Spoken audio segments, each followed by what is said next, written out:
Bismillahirrahmanirrahim. Assalamualaikum warahmatullahi wabarakatuh. Hai mahasiswa saya sekalian, apa kabarnya? Saya doakan semoga kalian senantiasa sehat walafiat dan selalu dalam lindungan Allah Subhanahu wa Ta'ala. Nah, pada kesempatan kali ini di pertemuan kita yang keempat, materi kita yang ketiga, kita akan membahas tentang unsur-unsur komunikasi. Nah, sebelumnya masih ingat kan materi kita 2 minggu yang lalu, apa itu komunikasi? Ya, komunikasi itu adalah interaksi yang menyebabkan adanya pertukaran pesan, informasi, berita, perasaan dari satu orang kepada yang lain dengan menggunakan alat atau media baik secara langsung maupun tidak langsung. Nah, pada kesempatan ini kita akan membahas tentang unsur-unsur komunikasi. Sebenarnya apa sih itu unsur-unsur komunikasi? Nah, unsur-unsur komunikasi adalah komponen-komponen dasar yang membentuk terjadinya proses komunikasi.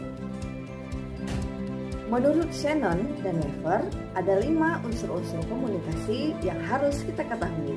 Yang pertama adalah komunikator, yang kedua pesan, yang ketiga media, yang keempat komunikan, dan yang kelima efek. Kita akan bahas unsur komunikasi yang pertama, yaitu komunikator. Komunikator atau pengirim adalah individu atau entitas yang menginisiasi proses komunikasi dengan membuat pesan yang akan diterima atau dikirimkan kepada penerima. Dalam hal ini, komunikator adalah sumber yang akan mengirimkan pesan, berita, atau informasi kepada komunikan. Dalam hal ini, komunikator dapat dilihat dari jumlahnya. Yang pertama ada 1 orang. Contohnya adalah ketika saya memberikan materi perkuliahan di depan kelas ya. Kemudian yang kedua ada jumlahnya itu banyak orang. Nah, ini bisa dikatakan 2 orang atau lebih. Contohnya apa? Misalnya ketika kita mengikuti kegiatan workshop atau misalnya kita lagi mengikuti talk show. Nah, di depan podium itu banyak narasumber ya atau pemateri. Nah, bisa 2, 3 atau lebih. Nah, dari sini mereka kan akan memaparkan atau memberikan informasi karena mereka adalah sumber atau komunikator. Kemudian yang ketiga, jumlahnya dalam bentuk yang banyak ya atau massa. Unsur komunikasi yang kedua adalah pesan. Apa itu pesan? Nah, pesan adalah informasi yang akan disampaikan pengirim kepada penerima. Dalam hal ini, pesan itu bisa berupa berita, kemudian informasi, gagasan, ide, wawasan, maupun perasaan kita yang akan kita sampaikan kepada penerima. Selanjutnya, pesan memiliki 2 sifat. Yang pertama adalah verbal. Nah, apa itu verbal? Ya, dia berbentuk lisan dan tulisan. Nah, contohnya misalnya lisan ya, ketika saya berbicara seperti ini. Nah, kemudian kalau dia tulisannya, ya misalnya ketika kita mengetik ya, nah kita menulis di kertas. Nah, itu adalah contoh dari pesan ya yang bersifat verbal. Yang kedua itu ada pesan yang bersifat non-verbal. Nah, biasanya ini berkaitan dengan isyarat maupun kode-kode kerahasiaan. Nah, contohnya misalnya ketika seorang tunawicara ya atau tunarungu yang mereka berbicara ya dengan lawan jenisnya itu menggunakan isyarat. Nah, itu bagian dari komunikasi pesan yang bersifat non-verbal. Selanjutnya, unsur komunikasi yang ketiga adalah media. Nah, Media dalam komunikasi ini adalah alat ya atau perantara atau teknologi yang digunakan untuk mentransmisikan pesan dari pengirim kepada penerima. Dalam pembahasan media komunikasi ini, kita akan membahas tentang macam-macam media yang digunakan dalam berkomunikasi.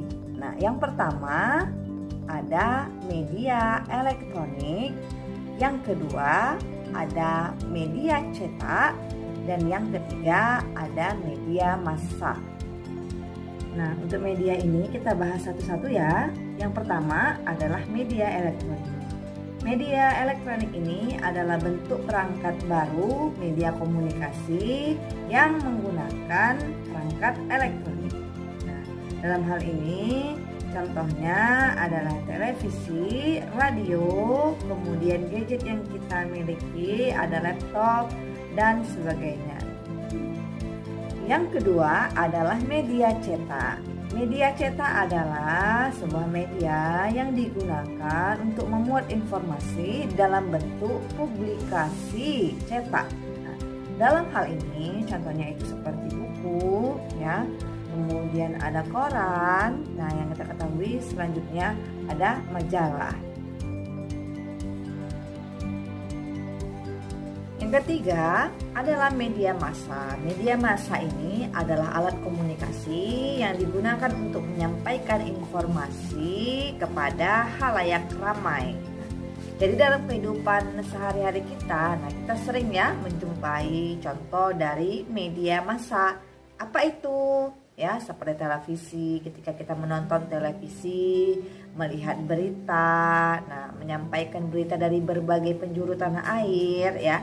Nah, ini merupakan media massa yang tidak hanya kita bisa tonton sendiri, tapi seluruh rakyat Indonesia bisa melihat atau menonton yang ada di televisi.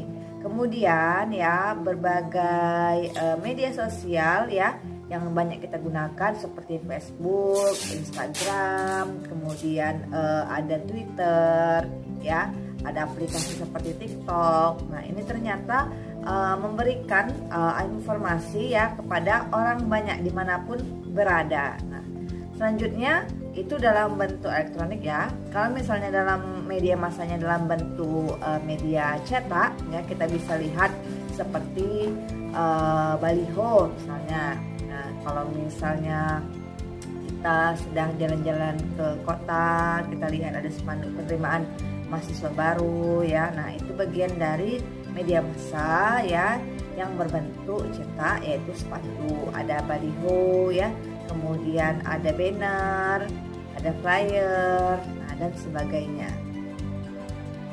Selanjutnya, unsur komunikasi yang keempat adalah komunikan.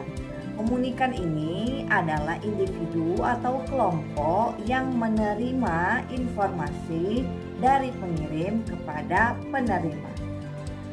Sebaiknya ya, komunikasi yang baik itu terjadi apabila komunikan itu memiliki pandangan yang sama terhadap apa yang dipersepsikan oleh pengirim. Nah, karena apa?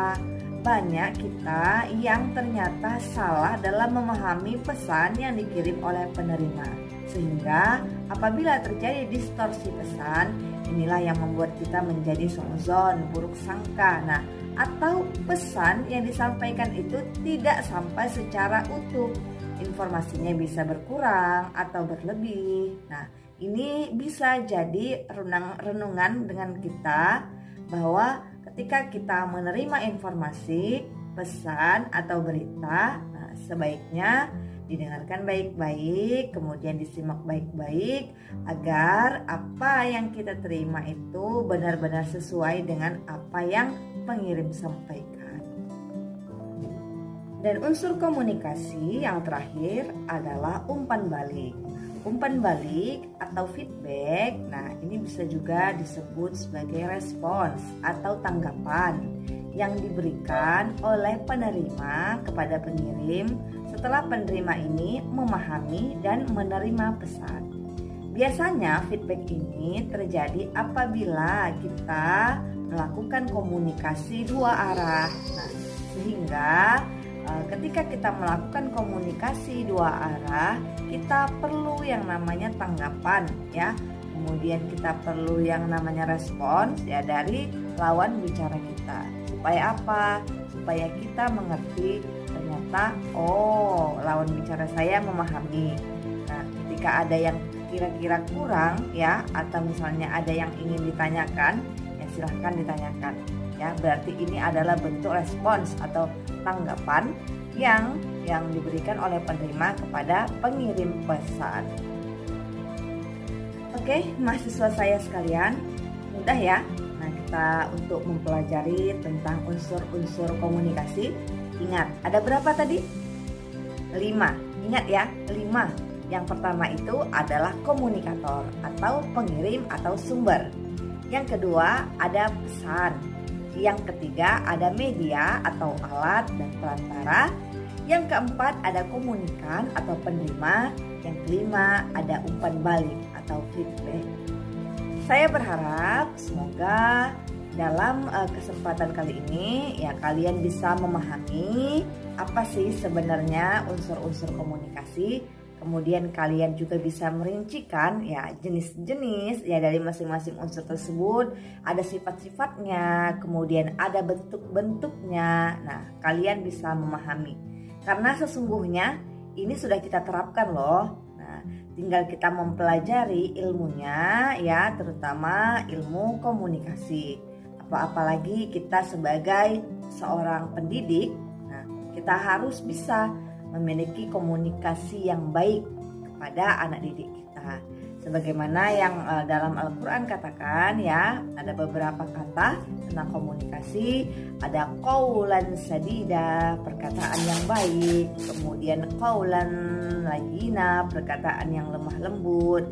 Ada qaulan karima, perkataan yang terpuji. Nah, jadi ketika kita memahami unsur-unsur komunikasi ini, saya berharap tujuan utamanya itu kita mampu berkomunikasi secara baik, secara efektif dengan lawan bicara kita.